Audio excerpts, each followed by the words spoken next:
চক বিটিআৰত শান্তিপূৰ্ণ নিৰ্বাচন অসমৰ জনগণৰ বাবে এটা বৃহৎ বিজয়।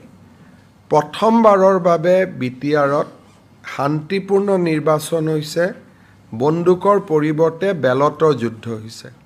যোনে নিজিকক কিয় বড়োলেণ্ডবাসী ৰাইজক মই ধন্যবাদ জনাম। এই অভূতপূৰ্ব নিৰ্বাচনৰ বাবে অলমোষ্ট 70% পুলিং হৈছে।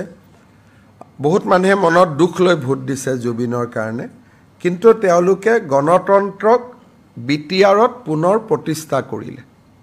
আৰু মই ভাবোঁ যে ই এটা নতুন আৰম্ভণি হ'ল। কোনো ৰাজনৈতিক দলৰ এজন প্ৰাৰ্থীৰ ওপৰতো অত্যাচাৰ হোৱা নাই, কোনেও কাকো গালিগালাজ কৰা নাই। বিক্ষিপ্ত দুই এটা ঘটনাক বাদ দি অত্যন্ত শান্তিপূৰ্ণ নিৰ্বাচন অসমৰ ভৱিষ্যতৰ বাবে ই এটা বহুত ইতিবাচক দিশ কঢ়িয়াই আনিছে। কোনো বড়ো নন বড়ো পলিটিক্স নাছিলে, তাত কোনো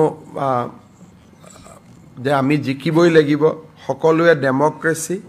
মই সমগ্ৰ বড়োলেণ্ডবাসী ৰাইজক ধন্যবাদ জনাম যে অসমৰ বাবে ই এটা বহুত ডাঙৰ ইতিবাচক বাৰ্তা কঢ়িয়াই আনিলে। মই তেখেতসকলক অভিনন্দন জনাম শান্তিপূৰ্ণ নিৰ্বাচনৰ বাবে। ভোট গণনাটো মই অনুৰোধ কৰিম, কোনোবা জিকিব কোনোবা হাৰিব, কিন্তু we should maintain the peace and ট্ৰেংকুইলিটি।